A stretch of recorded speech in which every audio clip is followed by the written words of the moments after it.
Grab your cup of coffee. Sit down for a story. Let's all go exploring. Making it after 40. Making it after 40. Making it after 40. Hi, friends. Thank you for joining me for today's episode of Making It After 40. I am your host, Lisa Rodriguez. I am an actor and writer who is still trying to make it after the age of 40. On this show, we explore what it means to be an artist trying to make it as a middle-aged person. Today's guest is Leonora Pitts. You may have seen her most recently in her role as Irene Hendricks in For All Mankind. But truly, Leonora wears so many hats and is a warm embrace of a human being. Leonora lays down for us some beautiful pieces of advice on the difference between envy and jealousy, and shares with us the beauty of becoming a mentor to the next generation as we age into our careers and into our lives in general. You'll notice my voice is a little bit raspy in this episode. I was just coming off of a cold and losing my voice completely, but it's a really great interview, and I hope you enjoy it as much as I did. So sit back and enjoy the show.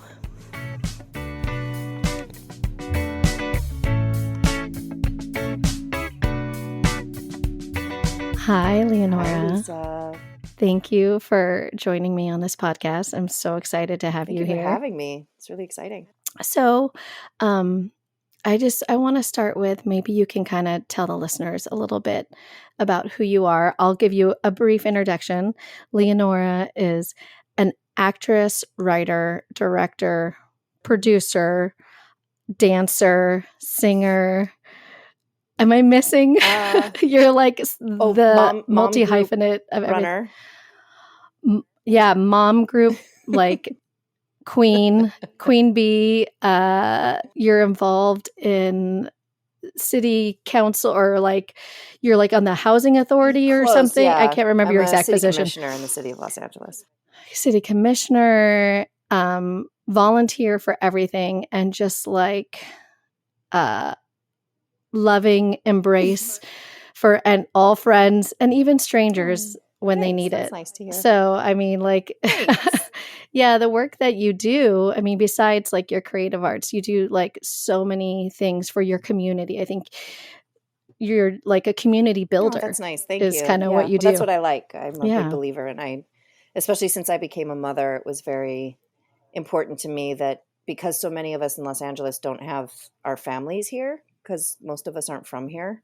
And so, we don't have our moms, our aunties, our grandmothers, that kind of extended family to sort of help out. And so that's why I'm a big believer in creating these spaces for mothers specifically, because we can really lean on each other in a way that like helps us raise our kids better. Yeah. No, I think it's been huge. I mean, this is, a little off topic, but yeah, the work that has happened in these mom groups has been amazing. And I think we've literally like saved lives with some of the support systems. Like for real. Yeah. For real. Yeah. It's wonderful and beautiful. So if you're a mom out there and you don't have a group, start one.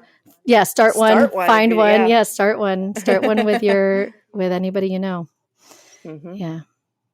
So, in terms of like your career, maybe you could tell us, kind of how you started out in the creative arts, and then we'll lead into like where you are now.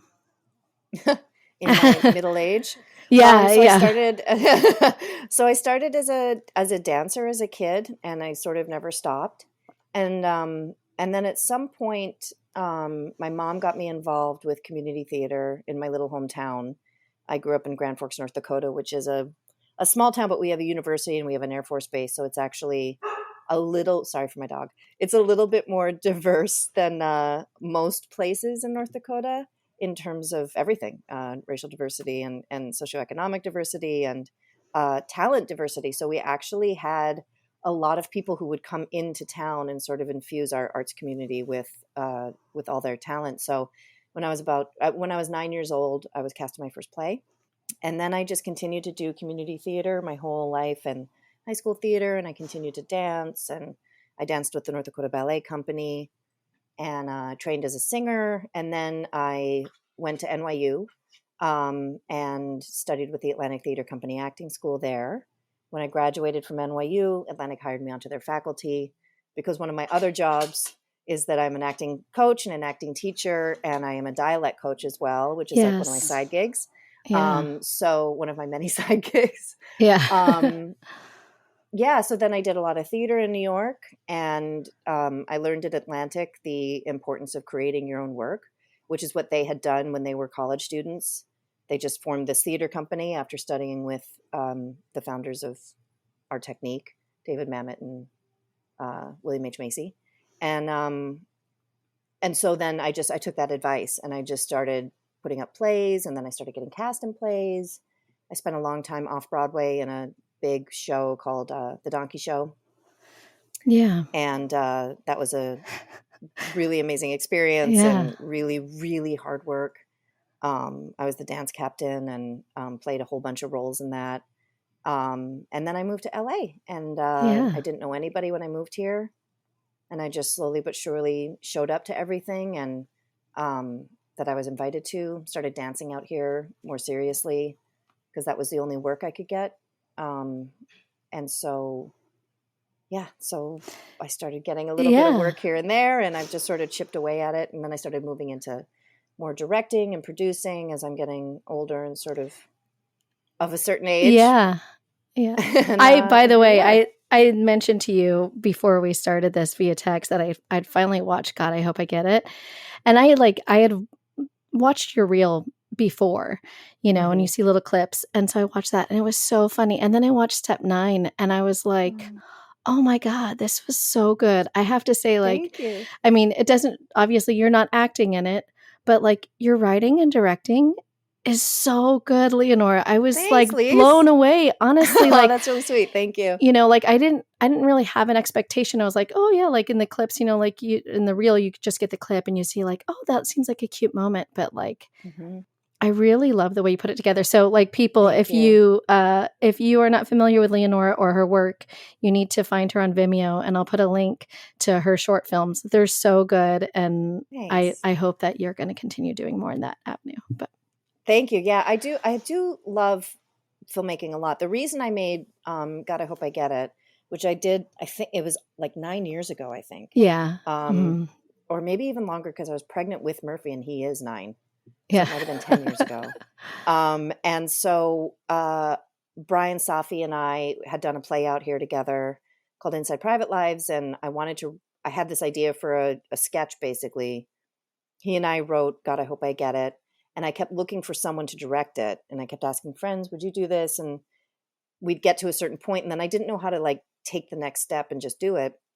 And then my friend Drea Clark, who's a producer, she was like, well, you need a producer. Like, what you're missing is a producer. And I was like, oh.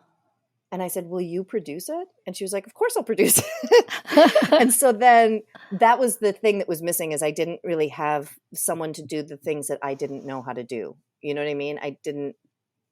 I was really intimidated by the idea of finding a DP. At this point now I've got an arsenal of DPs that I love and work with. But at this point I really didn't know everybody, Yeah. And finding a sound person, and she knew everybody. And I cast it with a bunch of friends, and Parvesh China played the lead with me. And basically I did it because I wasn't working. I wasn't getting hired. I was auditioning a little bit, but at that time I didn't have representation, and I was just feeling so unmoored and so ungrounded. And I was like, well, I'm going to go back to my roots of Atlantic, where they told me make your own work because work begets work. Right. So I was like, I'm just going to see if I can direct this. Like, I know everybody's going to do a good job, and I know I'll act in it really well because I know I can do that. Yeah. And I knew it was funny. Yeah. And I knew that like it was going to, I knew that if I had the right DP and other people on set like Drea who could sort of make sure that I was getting the things that I needed. And it was really like learning on the job. I mean, I was like, okay, do we have what we need? Like, We have it in the wide, we have it in the close, we have it dirty, we have it clean. Like, do we have what we need? And it was such a good experience. It was so much fun. That's so cool. And I'm really glad I did it. Yeah. I love that film still. Yeah. And then for Step 9, I actually wrote that with my two best friends, Mary Elizabeth Ellis and Artemis Pebdani. And I had them in mind writing it, which was really, really helpful. And it's about two friends, and one's in recovery, one's not. Right. And they go on a road trip for the 9th step of the 12 steps, which is to make amends. Yeah. And so I had this story in my head for a really long time. And my mentor, Maggie Kiley, who I know through Atlantic, we used to teach together at Atlantic. She had gone to the AFI DWW, which is the directing workshop for women. Right. And she now has, she's got this huge career, and she's just like blown up, and she's doing so well. And it kind of, for her, really all started at DWW. Yeah. So she was like, I think you should apply to DWW. And I was like, oh, I don't have a script. And she was like, well, write one. So I was like, all right, fine. So it's that easy. For a long time, I had imagined two boys in those roles of the two friends. Yeah. And because the thing that happens at the end, which I won't spoil, right, had happened to Scott, my husband. Oh, wow. He wasn't the person who did the bad thing. He was on the receiving end. He was on the receiving end, yes. And so I had always thought that was such an interesting thing, because the things that were taken from him were returned to him. And like months later. That's like fascinating. Yeah.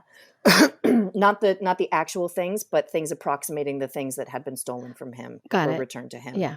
And so once I clicked in and thought, oh, I should write this for Mary Elizabeth and Artemis because they'll kill it. And then I got very close to getting into DWW, and then I didn't get in. Oh, gosh. I got through the interview process and heard really nice things about the script. And I thought it was going to happen, and then it didn't. But Mary Elizabeth and Artemis were like, and Maggie and other people in my life who, are peer mentors and other mentors, they were like, well, just make it, just figure it out. Yeah. So we crowdfunded, and I went into debt and, excuse me. And we ended up making Step 9, and I think it's beautiful. I love that film. And I think Mary Elizabeth and Artemis are so soulful and gorgeous in that. They really are. Film. There's so many moments between the two of them where the chemistry is just amazing. And I think, I don't think it would have had the same weight or been as interesting if it was two guys. I really think it had to be this female friendship. Yeah, for sure. And Mary Elizabeth and Artemis. Oh, go ahead. I was going to say, and then also the female journey of recovery. I think, so many people, like, they look at, like, they don't really see women as much as addicts. I mean, I think that's changing now, but like for so long it has been like, women are reserved or whatever. And like, you have to like, watch how much you drink and blah, blah, blah, blah, blah. And like, you think of like more of the guys being open about that. And so I think that made just the story so much more interesting. And then, like you said, the chemistry between those two, it's unreal. Yeah. Yeah. Well, they've been friends since college. They've been best friends since college, and they've collaborated so much. And I always say that I'm like, well, when I say to Mary Elizabeth, I'm like, well, Artemis is your best friend. And she's like, right, but you're our best friend. I'm like, right, because you're an hour. Like, but they, you guys are one. Yeah. But they really, they've written together and performed together for years and years. And they're such gorgeous actresses. And I feel so lucky that they did that with me, because it was like, I can't imagine it being anybody else. I can't imagine how different it would have been if I would have been in it. Like, it just had to be those two. Yeah. So yeah, I'm really grateful to them for doing that with me. Yeah, no, that's great. That kind of brings me to like something that I was curious about, like in terms of the purpose of this podcast is to explore what it is to be a creator in your middle age. Mhm. And you talked about kind of transitioning to a bit of directing and writing. But I know from knowing you, you're still acting. You're still like a badass dancer. I see it on Instagram all the time. And then, so I guess I wonder, how is that for you? And then also the notion of comparing yourself to your peers.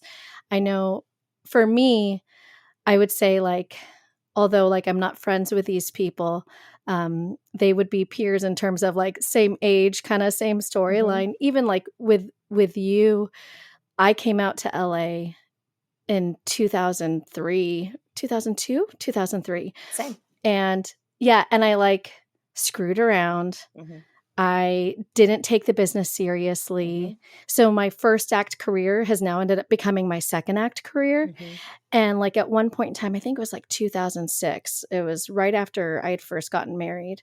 And I took some classes at iOS. And then I was like, oh, I don't know. Like we went away for like, I think we had like a reception. And when I came back, I was like, I should sign up for the next level. I did the first 3 levels and I was like, I should sign up for the next level because then I can start performing. And then I was like, oh, I don't know. Like I totally just like dropped the ball. And now I look at the people who were like literally in my classes, my teachers like Karen Gracie, and like they would have been my peers. Yeah. And I would have like had, I don't know, maybe I wouldn't have had more of a career. But I look at that for me personally, I think, oh, woulda, shoulda, coulda. But then I have to throw that away and like, no, there's a reason why you're doing it now, because maybe you have the mental fortitude and you did enough therapy that you can do the work now. Yeah, it's real. I mean, I have a similar kind of trajectory. Like I came out here, coming off of this long run in an off-Broadway show and having some television credits. And I had a manager at the time who I really thought was going to just blow me up. And I shouldn't say often, but I do often go, where did I turn right when everybody else turned left? Like, what was the thing that, because I have so many friends who are stratospherically successful, you know what I mean? And Yeah. it is hard to sort of go like, gosh, I wonder what I should have done differently. And I can get pretty down about it, especially in terms of my acting career. Because I do work, but I always, what happens is I often work and people say to me like, God, you need to be working more. Like, why aren't you, you're so good. Why aren't you working more? And I'm like, I don't know, hire me more, dude. Like, I don't know what to tell you. Yeah. You know what I mean? Like, I'm here, I'm available. And so, but I do think my friend Luami Sayu, she gave me really, really, really good advice about the difference between jealousy and envy, which has been super helpful. So like, jealousy is toxic, right? Because jealousy means you want the thing that someone else has. You want their thing, right? Mm-hmm. Whereas envy is like, I want something like that for myself. Yeah. That belongs to me, right? So it's like, I see the, the amazing people that some of my friends are working with, or the work that they're doing, or the work they're putting out. And I'm like, oh my God, that's so exciting. I want something like that for me, that belongs to me. I don't want what they have. That belongs to them. And it was really interesting this year. Mary Elizabeth got cast in Licorice Pizza, and Paul Thomas Anderson is like one of my guiding lights. Like, such a huge, I think our generation, it's like Punch Drunk Love came out like right at a formative time for us. Like when we were in our 20s, like figuring our stuff out. And it was like, whoa, what is that? I want to do that. Yeah. I mean, totally. Everything he's done. I remember seeing Magnolia in New York with friends and just being like, I can't believe this exists. Yeah. Like I just am boogieing. I mean, everything he's done, I'm just like, oh my God, he's so genius. And my initial reaction when she told me was like, oh my God, that's amazing.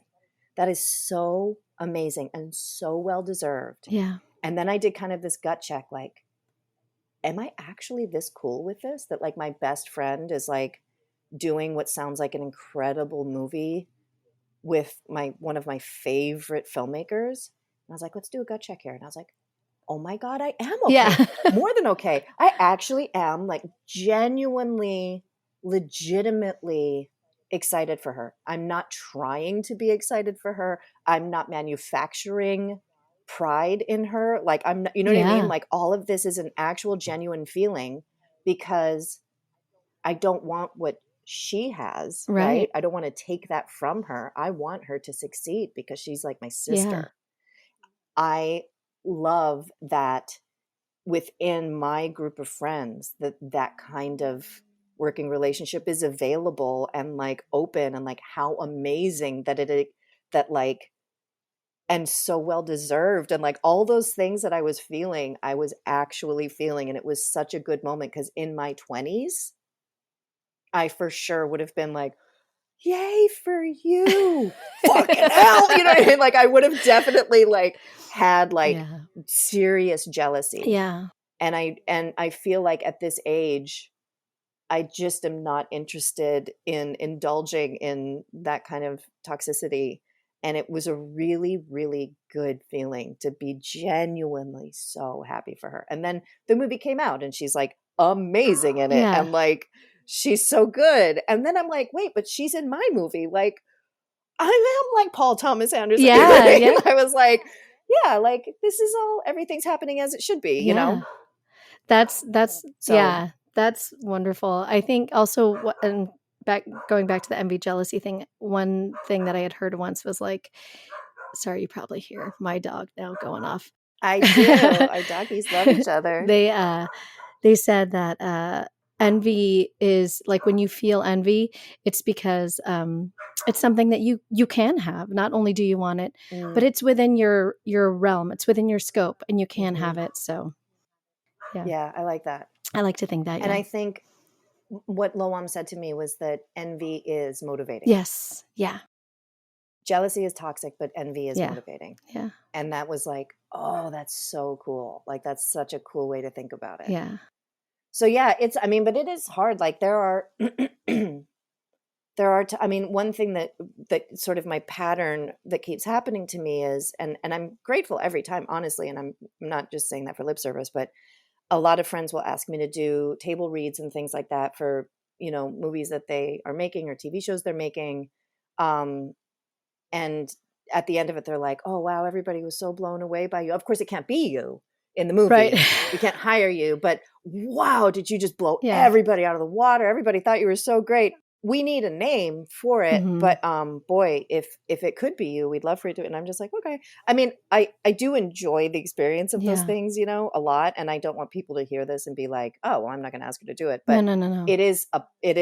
It continues to happen. And at some point I would really love for someone to be like, can you do a table read for a movie that I want you to be in? Yeah.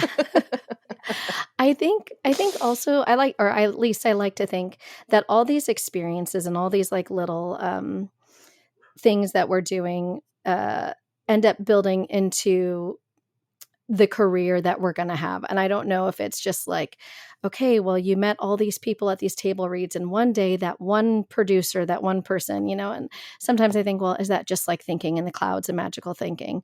But I do like to think that like some of the skills that we're building in our side jobs and our side hustles and our relationships in our community groups that we're forming will end up culminating into the thing that's going to be consistent work. I hope. I agree with you. And I also think that what you put energy into is it's just common sense, right? What you put energy into is what comes back to you. So the way that my life changed in Los Angeles was when I stopped, first of all, hating Los Angeles. Right. I was like, well, why would this city ever? I was so stuck in New York. My heart was in New York. My head was in New York. My apartment was still in New York. I sublet it. I just like couldn't give up on New York. And it wasn't until I was like, all right, find what you love here in LA.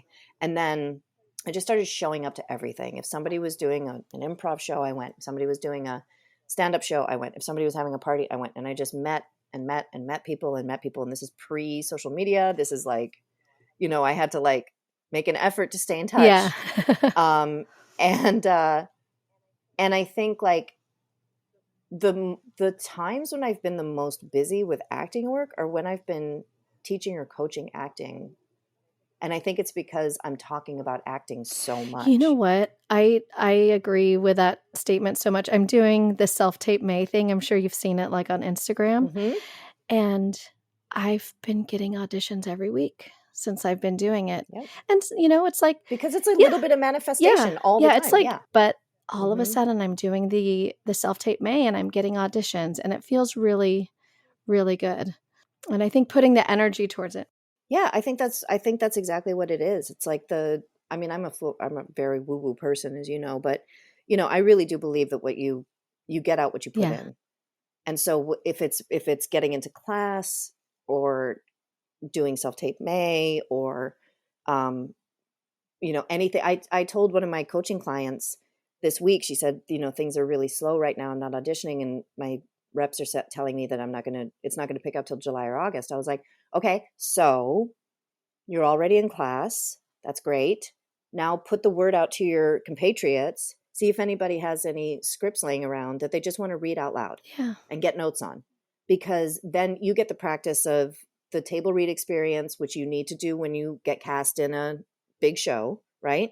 And you also get the experience of reading someone else's work so that when they have other things that they're doing, they'll bring you in for those table reads when they're workshopping. Third, you're going to get to do a little acting, which is always fun.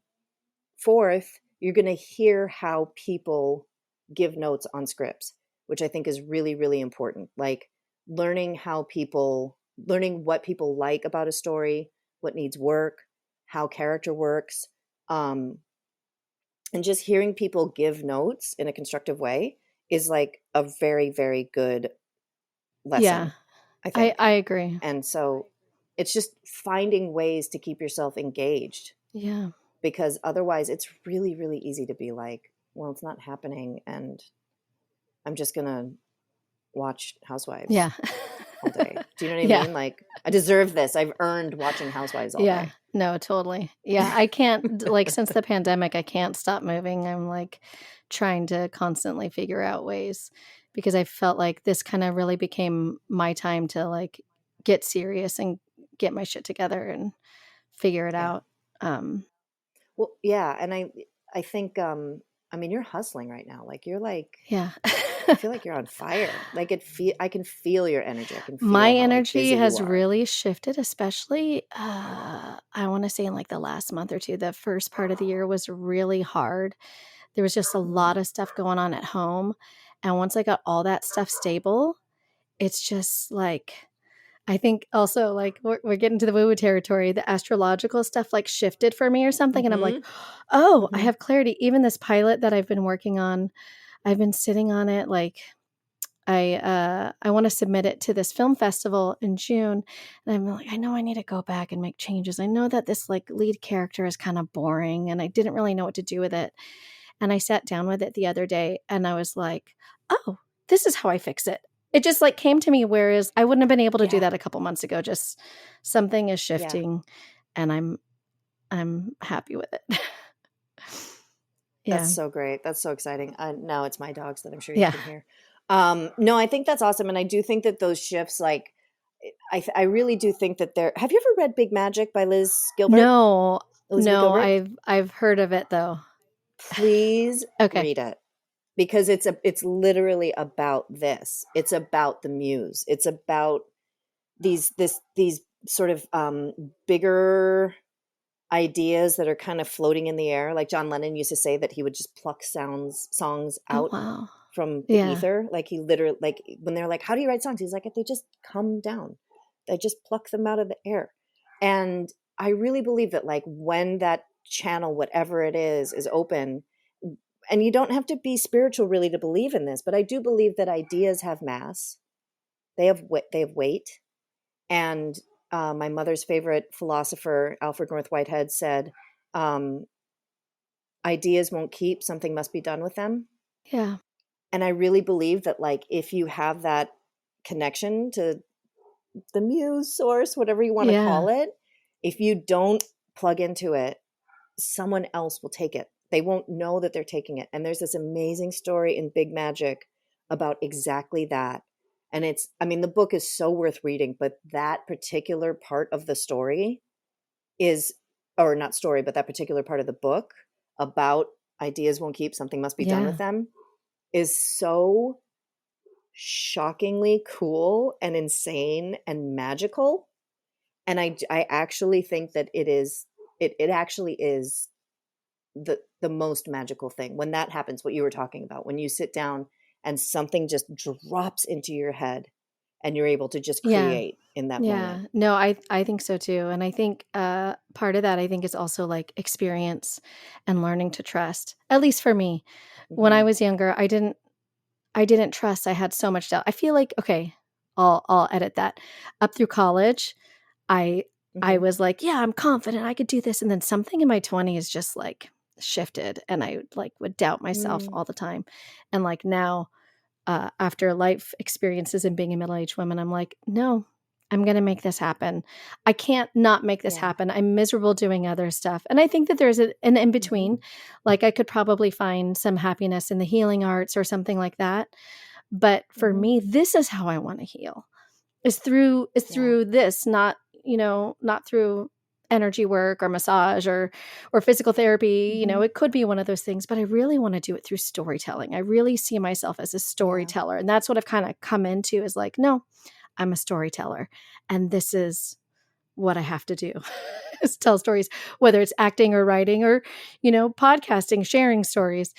Storytelling is it. And I think being at this stage in my life has given me the courage and I don't know, the motivation to realize like it's going to be now. Well, yeah. Do you think that for me, in my experience, I think that I do have these couple of decades of adulthood that have built up sort of a reservoir of experience and slings and arrows that I've survived and things like that.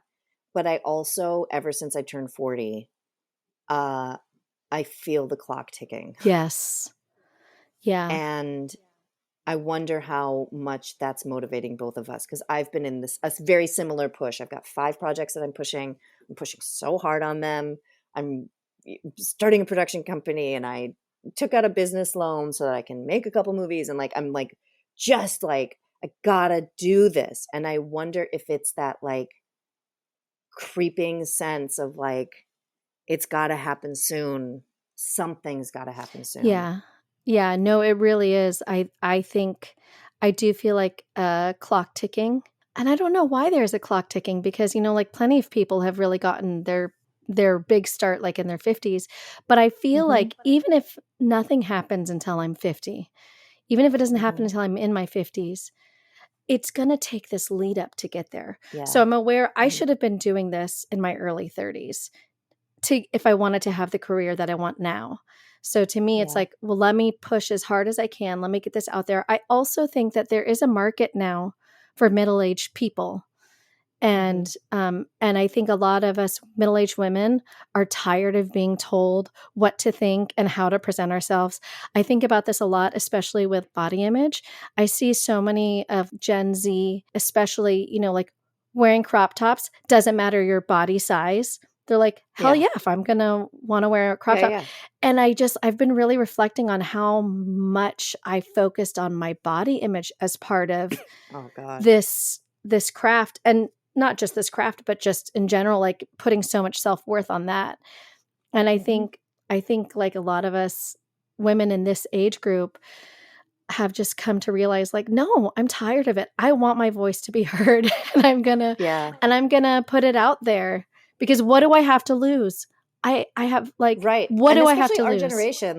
Our generation, Generation X, greatest generation of all time, like our whole thing is like, whatever, dude. Do you know what I mean? Yeah. But we didn't whatever dude about our bodies or our self-image or, you know what I mean? No. We whatever duded everything else. Yeah. And then when it came to like, how flat our tummies were, we were like, no, whatever, dude, get as flat as you possibly can. Not whatever. Yeah. Extremely important. Extremely important. And like, that's, I wish, I have a very fraught history with this and relationship with this because I've been a dancer my whole life. I still struggle with this. I am like all over all the body neutrality sites and body positivity sites and all the things. And I see all these gorgeous shapes and sizes. And I'm like, wow, everybody's just so beautiful and so owning themselves. And I love it. And then I'm like, well, I don't like the pocket of the fat right here. Like, what is that? I don't like how my armpits look. Like, it's so exhausting. But it's a process. I'm working on it. No, I get it. It's a lot of unlearning. I get it. I totally get it. But I do think you're right. I mean, especially at our age, like, I do think that, I'm friends with Melanie Linsky, who is just the greatest actress working right now, I think. And she's just incredible. And she really is. She got all this weird, people wanted to write about her body so much after Yellow Jackets, during the Yellow Jackets. And her response was so perfect. She was just like, I think I'm beautiful. I don't know. Why do you want to talk about this? Like, what's the big deal? This is just what I look like. And I was like, God, she's so gorgeous and she's so talented. And she's also like a lovely person, married to one of my NYU classmates who I've known for 25 years at this point, which is amazing. Jason. But, I do think that like we were told for a very long time that we had to look a certain way if we wanted to be in this industry, or period, really, but especially if we wanted to be in this industry. And especially in the 90s when we were sort of really, really formative. I mean, that was the heroin chic time. That was like, you literally could not be thin enough. And I was never, ever going to be that way. You know what I mean? That's why I couldn't be a ballerina because my boobs were too big. And so we just have, our whole generation has so much unlearning to do where that's concerned.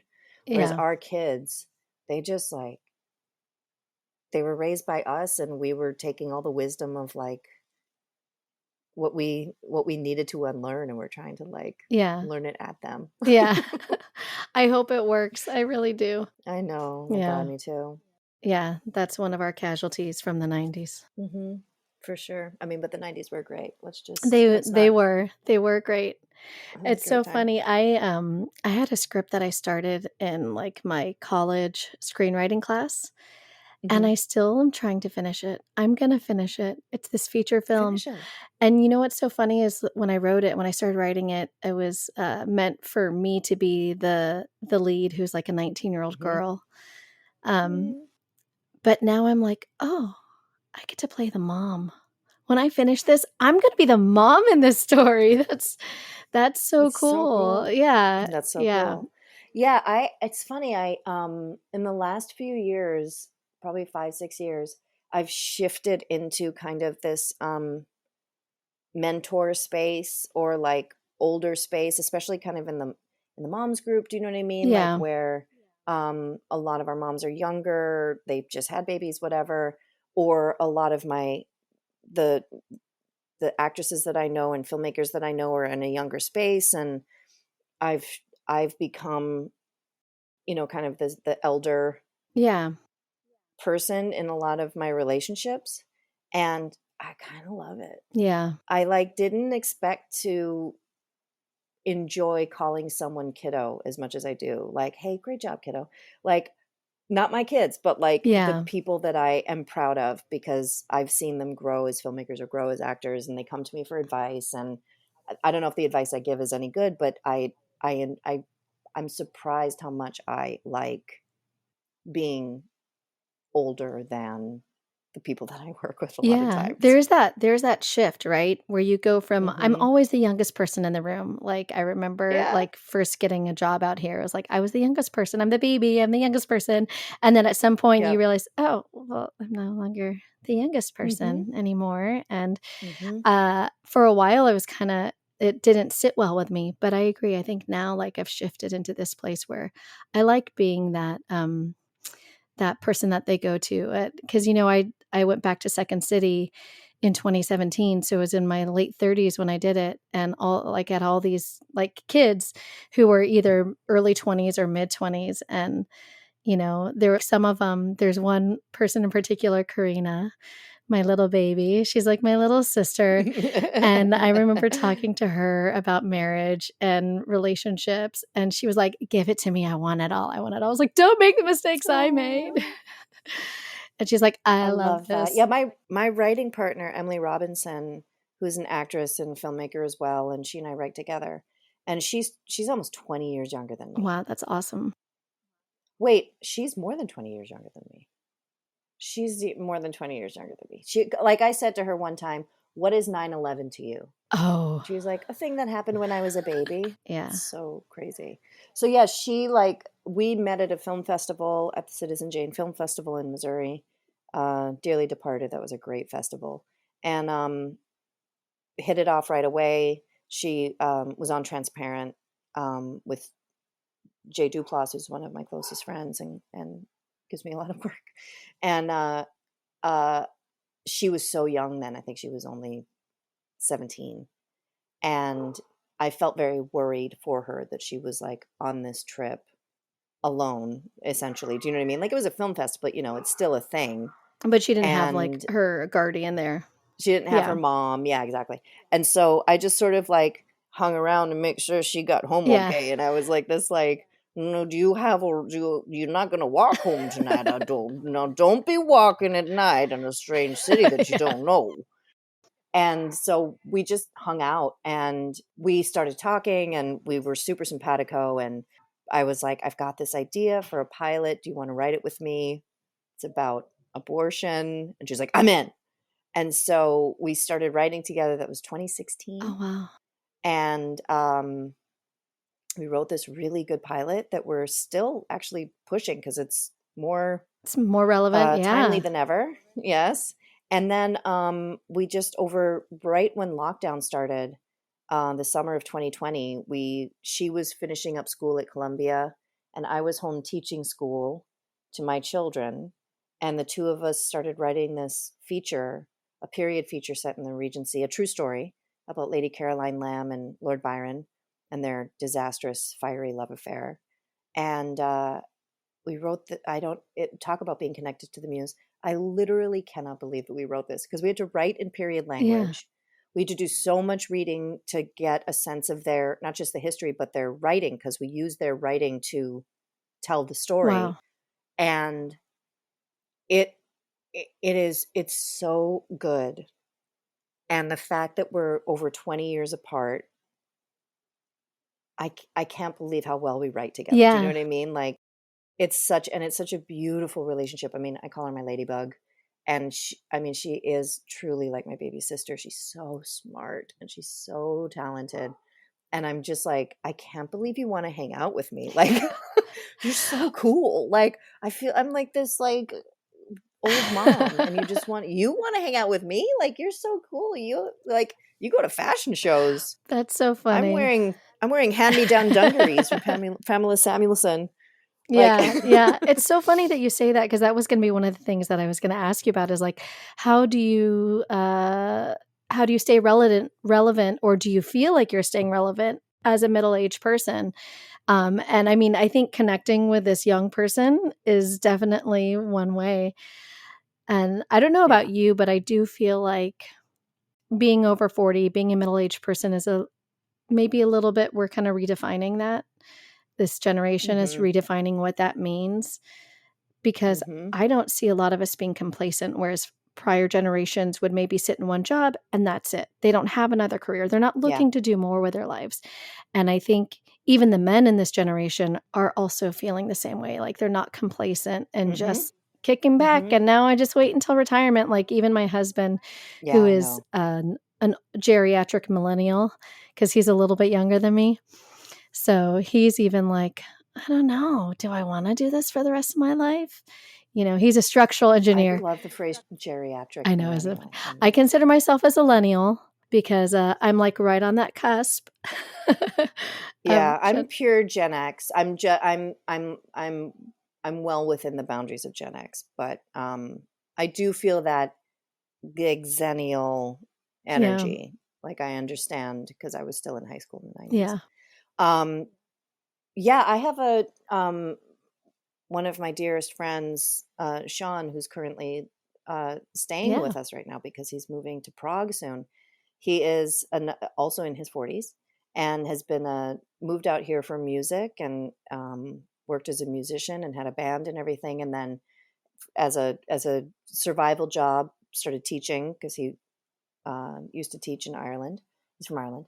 And he taught at high schools, and he ended up teaching at this high school for autistic kids in the Valley. And then over Christmas, he just was like starting to get really into architecture. He always had enjoyed architecture, but he was like really getting into it.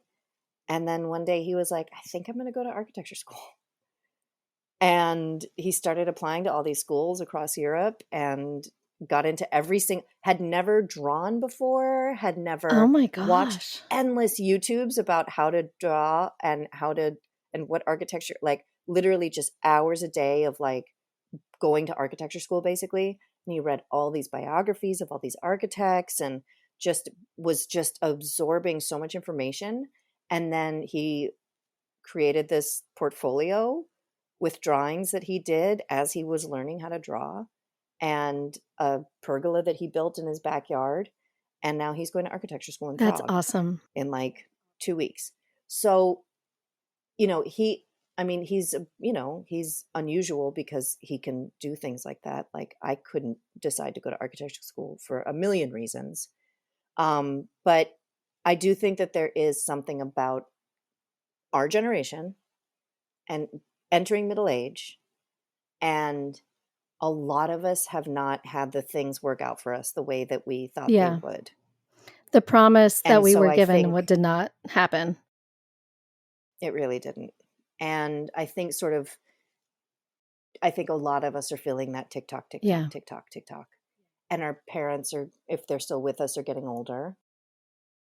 And we're that sandwich generation where we're taking care of aging parents, and a lot of us are taking care of young children because we had children later and our parents had us later. So we don't have this sort of benefit of having 18, 20-year-old kids like most of our peers would have at this age, unless you're from North Dakota. All my friends from home have much older children than me. But so I think we're sort of, looking at our futures and thinking, I got to get things cooking here. Like whether that's a shift into something new or something adjacent to what we're already doing, or doing what you're doing, which is like just taking what you love and making it happen for yourself. Yeah. Like I really, really working so hard. I think I feel pretty fortunate that my husband is really supportive of me figuring this out. I feel very fortunate. Awesome. I don't know how much time I have to figure that out, but I'm going to do as much as I can in the time allotted. Well, let me ask you, I know we're kind of running out of time here, and I don't know how much longer my voice will last, but I wanted to ask you, what advice would you have for someone who is a person over the age of 40, middle-aged person, who is either struggling to find the relevance in this industry, or is maybe taking this on as a second act career? What kind of advice would you have for those people? Well, I'd start with the practical advice is for me is always get into class. Yeah. It's like the simplest thing, and it sounds so easy and dumb, but honestly, getting into class, first of all, obviously you're going to be improving your skills. Yeah. Second of all, you're going to be meeting a bunch of new people who are trying to get the same thing going that you're trying to get. And I bet they've got short films that they want to make, and I bet they've got plays they want to read, and I bet they've got things that are going. So you're going to meet a ton of people, you're going to be getting better as an actor, and you're going to be putting energy into the thing that you want to be doing. So whether it's improv classes, acting classes, casting director workshops, I think they get a bad rap, but I think actually they can be super, super beneficial. I love them. I actually just got an audition because of a casting director workshop. I was like, yes, it paid off. But yeah, they were super important to me when I first moved here. Like they were great. And the more people you meet, the bigger your community is. And stay in touch with everybody. Go to their things. Yeah. Go to the improv shows. Go to the stand-up. Go to the parties. go to the birthdays, go to the kids' birthdays, like do all the things, be a shower upper, because the more people know that they can count on you as a human being, the more they're going to want to work with you. And that's not always easy for everybody. I say that as an extreme extrovert. You know what I mean? I am like, I am very much an energy vampire and need other people. So I know that that's not easy for everybody, but I also think it is the thing that makes the difference in your career. And then my last bit of advice would be to the thing I said at the top of the podcast, which is create your own work, because work begets work. So I know it's easier said than done. I really understand that. But if you start making silly TikToks or great TikToks or a short film, I'm a big believer in making a short film and festivaling it, meeting other filmmakers. And I really do believe that like it is possible. I know it's very, very irritating for people to hear, just make a movie, just make a movie. And I'm not necessarily saying that, like, because there's so much more goes into that than, you know what I mean? I've made 4 short films. I'm still waiting for someone to give me the opportunity to like get paid for it. But you can do a lot with very little these days. And I see creators on TikTok doing really awesome shit that like is really fun to watch and really short and extremely creative. And then I see them showing up on shows that I watch, you know what I mean? Like they're getting it done. No, I agree. I think that's a huge thing. I want to just thank you, because your career and like just even taking on those short films, that was an inspiration to me. I was watching your short films today and I was like, Lisa, you could do that. You could do that, you know? So we'll have to have some conversations about that. But, but even like you said, if I can figure out how to do the tips with Teresa with a baby at home in the middle of a pandemic, you can figure out how to get a couple friends over and just shoot something. It doesn't have to be perfect. That was the biggest thing for me, was like, stop trying to make it perfect. Yeah. Just like, you know, do something. It doesn't have to be perfect. Exactly. Just practice. Just practice your craft and like take it seriously. And it might be bad the first couple times. Yeah. And that's okay. Yeah. And that's okay. I mean, Mark and Jay Duplass tell me all the time how terrible their first shorts were. Like they're like, oh my God, like we could never let them see the light of day. Do you know what I mean? But they just kept making them. They just kept always making things. So make your thing. Yeah. Okay. Well, thank you so much, Leonora. I appreciate Lisa. You making time for us today. Thank you. I love you very much. Okay. I love you too.